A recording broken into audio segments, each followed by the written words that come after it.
Hi there, Brad. Can you hear me? Yes, bro. Yeah, how's it going? Yeah, all good, brother. Yes. This is Danny Glover from Fight Fan TV here with the one and only Bradley Skeete. So, Yes. we're going to get into this. So, a series of questions, seeing how you've been, your career so far, and what's in store for the future of you, really. So, we're going to start sort of at the beginning. Cool. For those who need a refresher on you and that. So, you was a very well-schooled amateur, boxed across the world, boxed for England, won national titles and stuff. Can you give some of the people some of your amateur credentials, which you did when you was young? Yeah, like I say, obviously started when I was 7, 8 years old at Elswold Amateur Boxing Club in Wandsworth. Obviously, the likes of Joe Joyce, Louis Adolphi, Kurt Garvey, and the list goes on. All ABA champions, and Sid's like done great things for the club and still doing it now.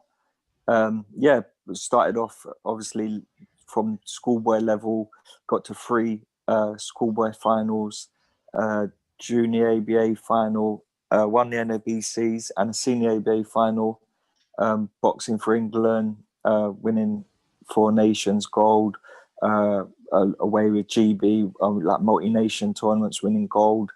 And then my main goal was to obviously go on and win the ABAs, but losing in the final, and then had another crack at it, and then I boxed Dudley O'Shaughnesy in the Londons, and then he beat me, and then went on to win it. So that was my time. Then I was ready to go pro, and turned pro, and then Okay, never look back. Yeah, because I remember, was it the Class A you won for NABCs? Mate. Or was it? No, I got to the class. Yeah, I got to the Class A final. I think it was my second year. I think so. It must have been B. I think Okay, because I remember when making me feel old. Yeah, no, because I remember me and you both boxed in Bristol. Because I would have been. That's it. Yeah. Yeah, in that basketball hall. That's the one. Yeah, in Broad Plains. Broad Plains. That's the one. one. Yeah. So I remember you, and you was quite a good body puncher back then. Yeah. I was still. Do you know what? Watching back some of my amateur fights, Eric Guy's been sending me a few clips and bits and pieces of my amateur career, and I was aggressive. I couldn't really believe it. Like from now I was boxing as a pro to back then, I was quite aggressive. Yeah, you was coming forward, letting the hands go, and because I remember even a vivid. Yeah, because I remember even a memory. I was a no bout. I was sort of gearing up for my first amateur bout, and I was at the Lynn, and John Atkinson, he brought me down to Earlsfield, and with a few other guys from the Lynn, and we sparred, and I sparred Aaron Khan, and I sparred you. You was a few years younger than me though, but I remember you was good at like peppering me, because I was about 70 kilos. You'd have been very, very light them times. Yeah. But you was tall, and you had a good boxing brain from then. I remember you was young. Wow. Yeah. So the good times. Exactly. So fast forward to you turning pro. You had your first bout, and then in your second bout you boxed the seasoned journeyman Johnny Greaves. He was one of the few people who managed to stop him, because he had well over 100 bouts, only been stopped a handful of times, and he was able to stop him. So that was a good scalp in your only second bout. That's guys normally have a few more before they go in with him, or if they do go in earliest, they're gonna go points. They wouldn't really stop him and stuff like that. So that was a very good scalp right there. Yeah. Then I remember your 7th fight, you boxed a guy who I did a training camp with in Tenerife, because I was Wayne Alexander's chief sparring partner, a guy called Ross Payne. Do you remember him? Yeah, Ross. Yeah, Ross. Yeah, I remember him. Yeah. Yeah. I thought he was going to give you a good fight, and you blasted him out in a round. I was like, oh my God. So yeah, no, that was good. And then you had a few hours, and then in York Hall, it'd been what 2012 when you had a tough fight against Peter Madonna. Pete McDonough. Yeah, that was like welcome to the pros. That was the eye opener. Do you know what I mean? He'd been around. He'd boxed like title level. He'd been around. He'd been with some good names, and yeah, that was a really welcome to the pros. I remember it was roasting hot in York Hall, and yeah, man, he was a seasoned pro, and yeah, it was a tough, hard fight. Yeah, and you didn't, and it wasn't even for anything. And normally, you'd get at least a Southern area on English these days for a fight like that to get put in with. Do you know what? That was for a Masters. You remember when the Masters titles were around? Oh, British Masters, is that what it was for? Master, yeah, that was for a Masters belt. Yeah. Okay. Yeah, that was like my world title. that was my first like professional belt. Yeah, it was a Masters belt. Okay. So then you went on. What did you do after that? Then who did you box out? Did you box Chaz? Was it Chaz Simmons? Yeah, I think I boxed Chaz Simmons after that. Yeah, you managed. No, it was a rematch. Did I box him in a rematch? No, because I had this. Yeah, I think I boxed Chaz and then I boxed Pete in a rematch. Yeah, you boxed. Yeah, I boxed for the Southern area. I boxed for the Southern area, Chaz, and then I boxed Pete again in a rematch. Yeah, and for the Southern area. And that was like a shutout. That one. Yeah, I changed it up then because I knew what to expect. Then like I said, the first one was like welcome to the pros. Like, but then, do you know what? The experience I learned from that fight to doing the 10-round distance and having that experience of obviously boxing before, I knew, and it was a complete different fight. It was a totally different fight. I boxed well that night, and I changed it up. Because I was at the first one, like live in the audience, because I probably was watching a friend or something like that. But the second one, you cleaned him out, that one. So that was a good performance. I remember that. So then after that, then you had a few hours, and then you boxed the experienced man in Colin Lyons. Do you remember that fight? Colin Lyons, yeah. That was a wicked fight. Yeah, I remember that fight well. That was another step up from the level obviously I was boxing at. Again, season pro, had been British champion, European champion, had a version of a world title, IBO title. I remember watching his fight in York Hall against Lee Purdy. Yes. I thought, that was a proper fight. And obviously now being in with that same guy, do you know what I mean? And I thought, yeah, this is mad. But again, that was a tough fight. I remember being young, naive, coming into the fight, and I had a good few rounds, and then he put me over. He caught me on top of my head, and I remember my head was cool, but my legs just weren't with it, and I took a knee. Yeah, but that was smart though, because I remember that. Because I remember the commentator said that was a seasoned move. Like you got stunned, and the first thing you thought, rather than try and cover up and try and hold, you thought, let me just gather my 8 seconds. Yeah, it was just experience really, because like I say, my head was fine, but I knew my legs wasn't there. And then, do you know, I tell you, do you know why? It's mad to think now, but I remember the ref was Howard Foster, and it was around the time he stopped Groves in the Frotch fight. And I thought, I don't know, like a split second in my head thinking, if my legs look all over the place and you tuck then up, I don't want to get stopped. I thought, no, I'm not getting stopped. Do you know what I mean? I'm not giving them the opportunity to wave this fight off. So I took a knee, and I remember taking a knee, and I thought, do you know what it's like? The third second on.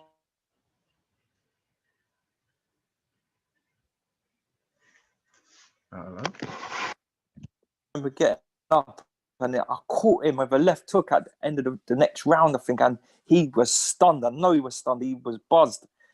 And then we had a good fight. We had a good fight. I won that on points. I remember that. That was another welcome to the pros, and that's when it all got real after that, really. Yeah. So then we go on. You managed to win the WBA Intercontinental, and then you had the famous British title fight against the world amateur champion Frankie Gavin. So in many people's eyes and mine, and even my business partner for Fight Fan TV, we thought you won it. We thought you won it, and he said, because I spoke to him about it the other day, and he said that he put money on Frankie Gavin to win. He remembers at the time, and then he thought at the end of the fight, he thought, "Damn, I've lost my money, man." He's damn, lost. And when his arm got raised, he's thinking like it was bittersweet because he's thinking, "Oh man, I've won money," but he thought, "No, Bradley won that." He knew I won. Yeah. Do you know what? To this day, I know I won that fight. Do you know what I mean? It's one of them. He was the golden boy at the time. He was Frank's boy at the time, and it was on a big show with Billy Joe boxing. Obviously, Chris Eubank Jr. Fury was on the show with just boxing to Zora. It was like, imagine that. It was all Frank's boys at that time, and I was like, listen, I was the young up and coming pro. No one gave me a chance in hell to win, but I believe I won the fight. I believe I won that fight. And listen, that was probably another thing made me experience, and I probably did give him too much respect. Do you know what I mean? Going into the fight, I'm not, obviously I've been on squads with him. I knew what it was all about, but amateur and pro boxing is two different things. And to this day, I thought one fight, it wasn't meant to be. Things happen for a reason, and it probably gave me the experience to, when I did have my second chance at the British title, to go and win it. Yeah. Well, to be fair, in history, because so many people, everyone I know says that you won. Says in history, everyone will look back, and everyone who thinks about that fight thinks of Bradley won it, but they gave it to Gavin because he was the first world amateur champion. He was touted for big things. Frank Shaw, as you said, Billy Joe on there, Tyson Fury on there, who are both world champions now. So it was like Gavin was ahead of them in the squads and stuff. He was seen as meant to be better and to be more successful career-wise than Billy Joe. Because Billy Joe come out in the first heat to the Cuban guy. Yeah, he'd already beaten, and Fury didn't make it to any sort of amateur tournament like of any real note. So Frankie Gavin was really meant to be leading that pack. So of course, had the cards kind of stacked against you, unfortunately. But then you managed to win the WBO European, and then you in 2016 you came up against Sam Egerton. And funny enough, I remember at the time you was like the underdog. It was like because Sam was underdog. Yeah, Sam was steamrolling through people.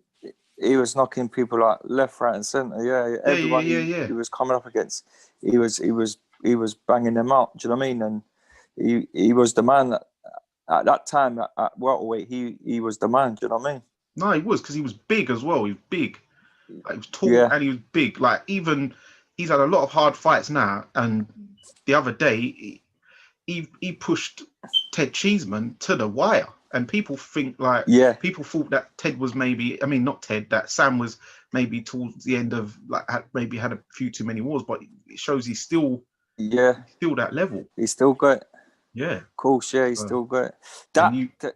Sorry, going back, that was the bittersweet for me for the Gavin fight, because obviously after I beat Sam then went on to box Frankie Gavin and stopped him.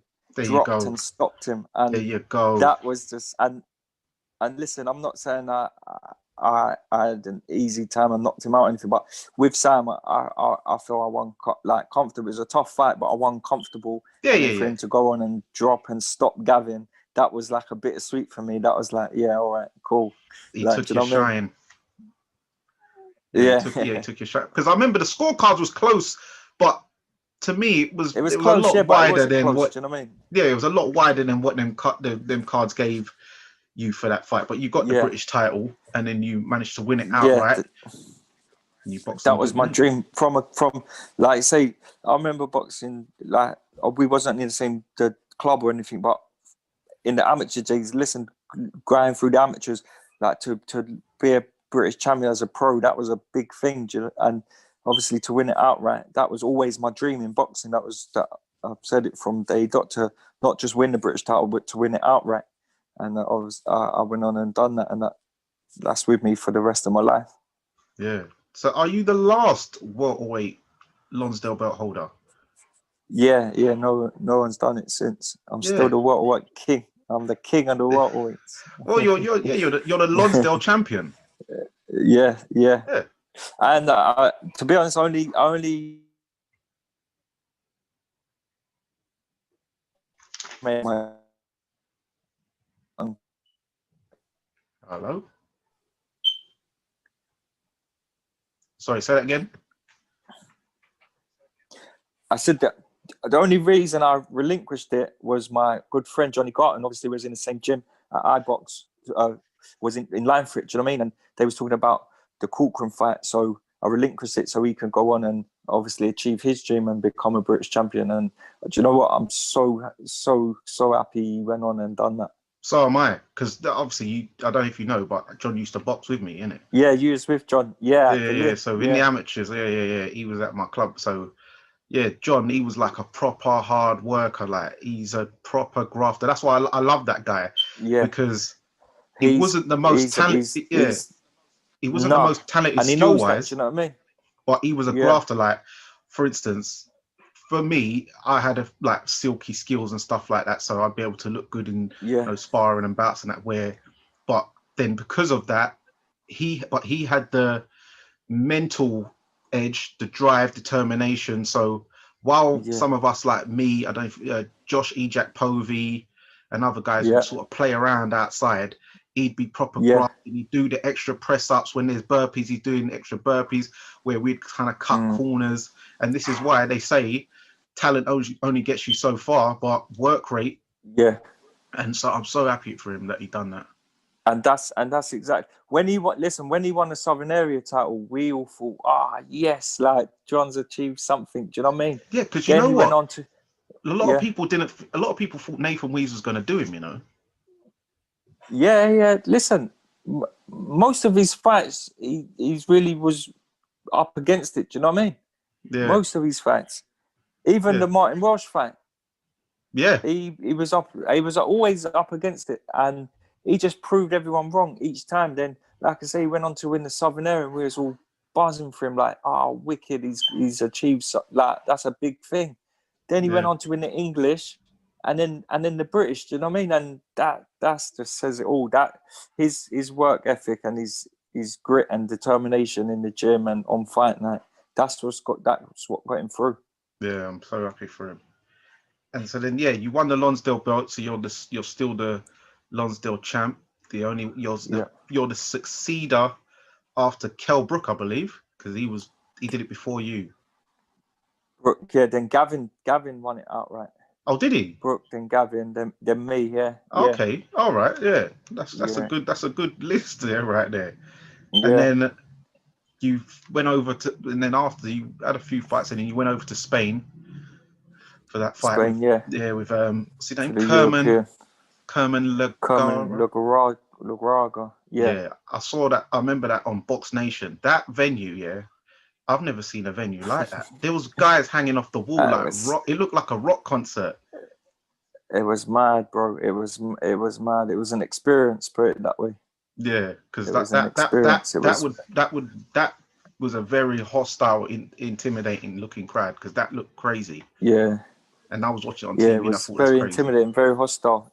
No. Yeah. I was watching on TV and I thought this is intimidating. So being in there, you know what I mean? And that guy could fight. I'd never heard of him before that, but when I saw it, I thought, my God, this guy, he's Spanish, but he reminds me of a Latino type fighter, the way he fights. Yeah, like Mexican, he was a good. Yeah. Yeah. Sorry, bro. Someone just tried to call me. How do I stop that? Because they'll probably call back. Can I stop that or not? It's just I just cut them off. No, you just cut them off, I think. Oh, I just cut my ears, just lock off. Yes.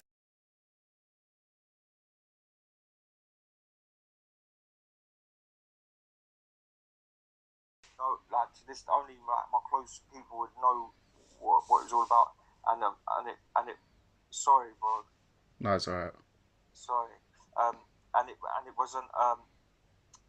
Listen, I was in there. I was fighting. If I looking back now, if I was in the same situation, I wouldn't have been there. I wouldn't have been fighting. I would have dealt with what needed to be dealt with, and that would have been it. But listen, fair play. I got beat by the better man on the night, but that wasn't me in there. And going on, I come back, had a good win, had a good combat fight, had a good win, and then my last fight, it was just, again, looking back, I shouldn't even been boxing. I shouldn't even have took that fight, to be honest. A lot of things went on behind the scenes, and yeah, I understand. So then I noticed. I don't know if it was. Hello. What's going on? Is someone trying to call you again? just over a week and a half to go, and it was like a big southpaw. I didn't have the preparation for it, and listen, like I say, I got in the ring and I got beat by the better guy on the night, but I just wasn't fully switched on in that fight. I just wasn't focused. It wasn't me in there. That wasn't me, and it's only my own fault to blame. And but it won't be happening again. It's a lesson learned, and you just got to look towards the back end of my career. Out of my last 3 fights, I got beat 2 of them and got stopped twice. And if you look through my record, that ain't me. Do you know what I mean? That ain't what happens to me.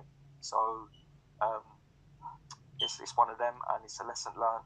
And I've been out of the ring. December 2018 was my last fight, so that's coming up to 2 years now. But it was never ever in my thoughts to retire. A lot of people, I know I've been quiet even on social media on anything. I've been a bit quiet, and loads of the messages I get regular about, oh, have you retired? I've never said I've retired. I've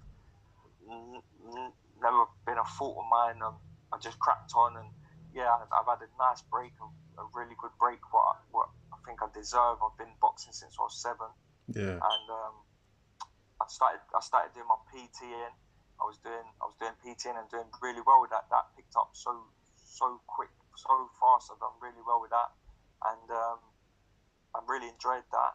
And yeah, just I always had in my head I was going back to boxing, but then obviously COVID come around, and then I just thought, do you know what? I'm just gonna crack on with this PTing and then see what happens. But yeah, that leads me to where I am now, and then obviously I was with the iBox, and I thought if I was going back to boxing, that I wanted a fresh start and a new scene, and change it up a bit, and that's leads me to today where I'm at now.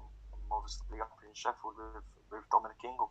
Yeah, so I was going to get onto that because I remember I saw, was it late last year or beginning of this year, you set up your super Skeete gym. So I started following. So I saw you doing the PT thing, and I thought that maybe you was going to just turn into a boxing coach and stuff like that. And then I saw you was training Mr. Prince Nassim Hamid's boys and that. Yeah. So I thought, oh, this is interesting. So how did that come about? Because he was obviously a hero of mine growing up. And me, the same. He was at the Gavin fight, and that's when I first started speaking to him. I remember on the way-in, I had this number call me, and I was thinking, that's a mad-looking number. And me, I don't answer numbers. I don't know if your number ain't saved in my phone and it's ringing, I don't answer it unless you leave me a message or text me or WhatsApp, whatever, say, oh yeah, this is me calling or whatever. You ain't getting a call back, or you ain't getting answered. You know what I mean? Yeah. But I for some reason I thought that number's mad. I better answer it. Then it was.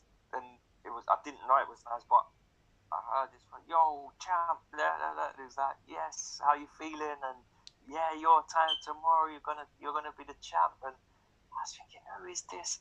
He said, yeah, you know who this is? I said, nah. He said, this Naz. I said, Naz. I was thinking, no. Naz Malik. I said, nah. Yeah. You know, old school. Do you know what I mean? I'm thinking, nah. But the more he was speaking, the more I was thinking, that's Prince Nazim, man. He just talking like he's ringing my phone, talking to me, telling me I'm gonna be the champion. How he's gonna come and watch me, like do my thing, and I just couldn't believe it. And then he phoned me on the day of the fight, said, "Yeah, I'm coming down," and rah. And I remember in the fight, I can't remember what round it was, but looked out the ring and I see Naz ringside going mad, like throwing punches, like come on. And I'm thinking, no, this is crazy. Like my idol is ringside shouting and cheering me on. Do you know what I mean? Yeah. And then obviously after the fight, obviously he called and just was like, yeah, that was a robbery. That's disgusting and there. But yeah, and then from that we kept in contact and just obviously not every day, but now and then just keep in contact. He knew obviously I started the gym, and he always said, "Oh, I'm gonna come down to the gym. I'm gonna see you doing your thing, and I wish you all the best and everything." And then I've been training a young kid, Lightning Junior, and he loves Naz, and it was set up sort of for him to come down, and Naz brought his two boys down with him, and they done a bit of on the pads and really enjoyed it. And they was like, "Why don't you come to Sheffield? Like we've been trained up in Sheffield. Come down and we'd love you in the gym, and let's come and have a look and bring Lightning down." And that's how it all come about. I went up to Sheffield and stayed there for a week and took Lightning and done a bit of ticking over. And then it was more for him, to be honest. It was more for Lightning to go in the gym, and then.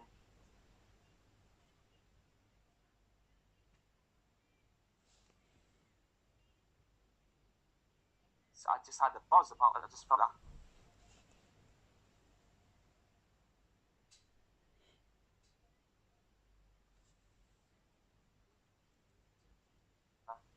he said he had a chat with me and just basically said like, what you gonna do? What's the plans and that?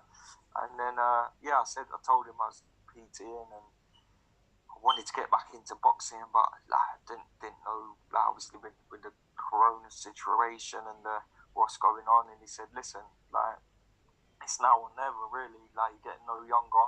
What you're gonna do, be a PT and live with regret, or you're gonna train and crack on and pick up where you left off, sort of thing. And he was like, listen, you've done a good week, why stop now? And then I had a chat with Al and just explained, obviously I was getting back into boxing and obviously thanked him for everything he'd done for me, but I was ready to start a new chapter and have a fresh start, and I wanted to move up to Sheffield and then start again up there. And he was fine. He was fine with it. And, that's where I've been. That's where I've been for the past 3 weeks. Four weeks now. And it's like it's all new, it's all fresh again. I'm really enjoying my training. What, are you up there right now still? No, I come back weekends. Okay, so how are you finding it up there? Are you training under Dom? Yeah, training under Dom. The gym's buzzing. The gym's got some world class fighters in the gym. Kid Galahad, Willie Hutchison, Liam Williams, Robbie Davis Jr. Yeah. Do you know what I mean? There's some top boys in the gym, and just learning every day. Like learning every day the footwork drills, the lines, and just the body sparring they do. They just body spar constantly and just learning all the time, man. Yeah, that's good, man. So, what weight are you looking to come back at? Are you gonna stay well, or are you gonna go up to light middle? I think I'm gonna move up to 154, up to light middle.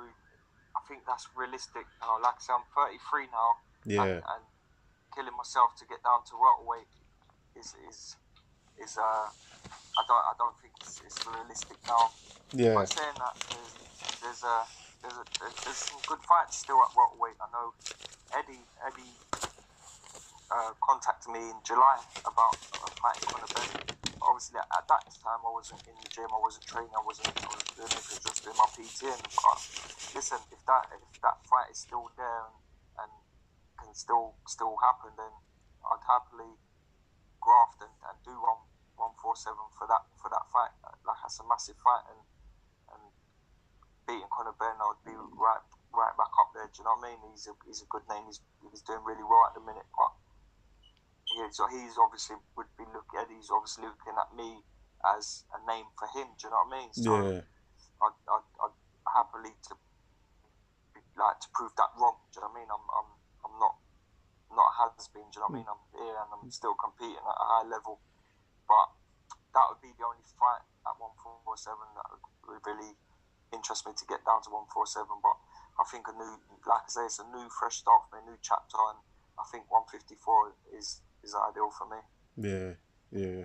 So yeah, there's quite a few good names down at up at 154.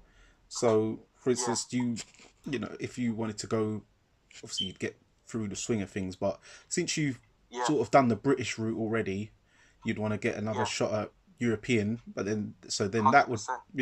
that would be that Sergio Garcia guy, which funny enough is another Spanish dude, but he's more of a boxer, but you're taller than him, which would probably be more suited to you than a aggressive, you know, sort of slugger banger type guy.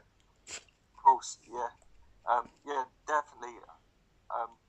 Listen, I've been out the ring in December, it'll be 2 years, so I wouldn't be coming back. I'm not that sort of loudmouth person shouting this and that name and whatever, but in boxing, everyone knows what I'm about and knows what level I've boxed at and knows where I've been and what I've done. So for me, even I wouldn't say no to coming back at domestic level, and that I could be 2-time British champion, 2-weight British champion. Do you know what I mean? And that gets my foot back in the door and work my way back up, and then moving on.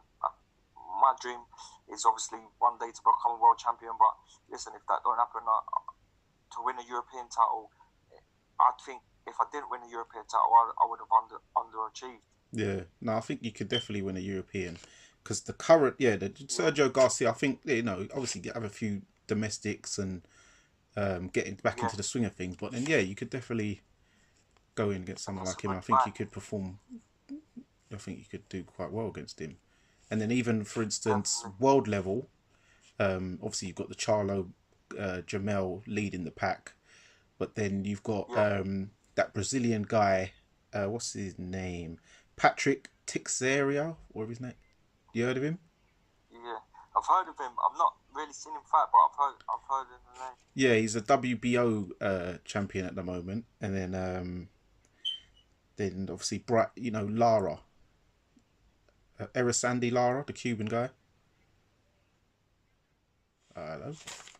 This couldn't it? Yeah, Erisandi Lara. He's the IBO champ. Lara. Yeah. But he's getting on a bit, so it'd be a good it might be a good time for someone to get him. Yeah, definitely. Listen, for now, I'm just enjoying being back training, and like I say, I'll be coming back, and I'm just hopefully just get back, like with all this obviously COVID going on and everything, just to have the opportunity to get back in there. Yeah, I'd be happy with. So once I get back, once I start, then I just all systems go really. So how do you think you would deal with the no crowd situation? Because obviously you wouldn't have done that in years. It'd be interesting to see, because obviously as a pro, but as an amateur, I've been to loads of like multi-nation tournaments where there's been like literally no one there, and it's like 3 rings going. It's just literally the boxing going on. Yeah. But that's what pro boxing is all about, and it's about getting your tickets sold, everyone coming there, the crowd and the hype about it. But having that, me coming back after, it would be 2 years out, might be a good thing. Do you know what I mean? No pressure, nothing, just go in and get the job done. Yeah. And crack on. So it might be a blessing in disguise for me, really. Yeah, that was true actually. So, yes, so let's talk about some of the up and coming fights. This might be going out either tonight or tomorrow. So, Yeah. but we'll get your prediction anyways. Are you watching the Devin Haney Gamboa fight tonight? Yeah, well, I don't know, I might record it actually, I might not stay Yeah. up and watch it, but yeah, I think Devin Haney's he's getting a lot of stick really, saying he's the email champion and this, that, and the other, but the boy can fight. Do you know what I mean? It's not his fault really. He's got the title by email. Do you know what I mean? But he can fight, and I'm sure he proved that, and I think he beat Gamboa and beat him well. So, on to what about so Kell Brook? Obviously, he's a former Ingle member. He's fighting Terence Crawford very soon. So how do you see that one going for him? Listen, it's a tough ask, and Terence Crawford is up there pound for pound, one of the best fighters in the world. Kell's been there, done it. He was obviously boxed at world level on many occasions, and he can mix it at that level. Do you know what I mean? It wouldn't be a massive. Well, probably would, because no one's giving him a chance to go out there and win. But if he did win, then it wouldn't be a massive shock to me personally, because I rate Kell. I think he's a great fighter, and on his day, like he's shown, he can go out to America and become a champion and win like he done against Porter. He's obviously not got Dom there, and he's not trained with Dom for this fight, but it is what it is, and he looks in great shape. He posted a picture today or yesterday, and he looks in unreal shape. So he's obviously put in all the hard work he's had to do. So listen, it's boxing, and it's all on the night, and hope he can pull it off. Really do. Yeah, so do I. Obviously, the Brits will be backing him. He's looking very ripped. Just hopefully it doesn't take too much out of him, because we know 147 is a bit of an ask for him. But but we wish him all the best. So thank you for your time, Brad. No worries. A long time coming. We've been doing it. We've been to do this for ages. Yeah, from early this year, then I saw you did an interview on another channel, and I was like, Ring Raps. Yeah, so I thought, so I thought, and he told me as well. I thought, hold on a minute, what happened to me from there? I even said on that interview, I said, you know what, I need to do it, because he said about you. And I was like, I'm gonna do it. Make sure you message. And then, coming from schoolboy days, we've known each other. So and you went to school with my cousins. That's it. Yeah, Jody, Charlene, Craig, and my brother Richard. And your brother Richard was in. Yeah, he was in the year above me. Yeah. Yeah. So it's mad how you've. Go back. So Craig's he's fighting Shakan Pitters next month. That fight got postponed, did it? Yeah, it was meant to be next week. It was meant to be next week. And Shakan pulled out. He said something about his nose and his ear. I think personally he's struggling with the weight. Why? Because it's winter time. Because he's still training. But it'd be a good fight. Craig's done really well.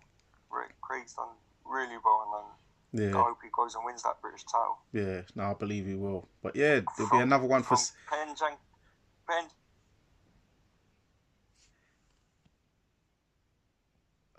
This thing. Hold on a minute. You there, Brad? Hold on. You there? Sorry, cut off then. Sorry, bro. Yeah, you're saying from Penn Crystal Palace. Yeah. St. John Rigby crew. Come on, yeah. So do you still hang around and speak to James DeGale? Because I remember you used to, you and him used to proper go Ibiza and ride on them quads and all that from... I remember when he fell off his bike and he had all this he scraped off all his skin. That's it. Yeah. No, we don't speak every day, but yeah, we're still boys, but not how we used to be. Obviously, times change and people families got and their stuff lives and whatnot. But of course, yeah. But nah, we're still pals. We're still good pals. Yeah, man. No, man. Big up James, man. I remember the MySpace days. It was good. The MySpace.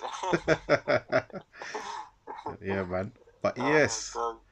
But yeah, we're coming to a close now. So anything you'd like to give your supporters? Nice one, bro. Anything you'd like to say to supporters? Just thank you. Yeah, just obviously thank you. It's been a long time since I've been in the ring, and I've always had good support and everything. And just thank you for everyone who hasn't given up on me and wrote me off. Do you know what I mean? There's people out there thinks like after them couple losses that I'm done and that was retired and wasn't there. Do you know what I mean? Wasn't gonna come back, but everyone who believed in me and showed me support, thank you, and I won't let you down. I'll be back soon. Yeah, I'm feeling good again, and then I can't wait to get back. Obviously, this whole COVID thing with the corona and whatnot, I'd love to come back and the crowds can come and see me fight, but it is what it is, and just bear with it and just wish everyone well and stay safe, keep healthy, and I'll be back soon. Yeah, man. So yeah, we're here. We're behind you. So we're looking forward to the return of Bradley Super Skeete. This is the first of many interviews, bro. Hopefully the first of many. Yeah, this is my first Zoom interview, funny enough, so hopefully it comes out well. And mine. Yeah. I haven't done it before. Yeah, so hopefully it comes out well. And thank you for your time. You're the first guest for Dani Glover on Fight Fan TV Live. And big up, champ. And looking forward to seeing you soon. All right, man. Appreciate it, mate. Take care. Yeah, you too, man. Bless up. Cheers, bro. Peace. Bye, man.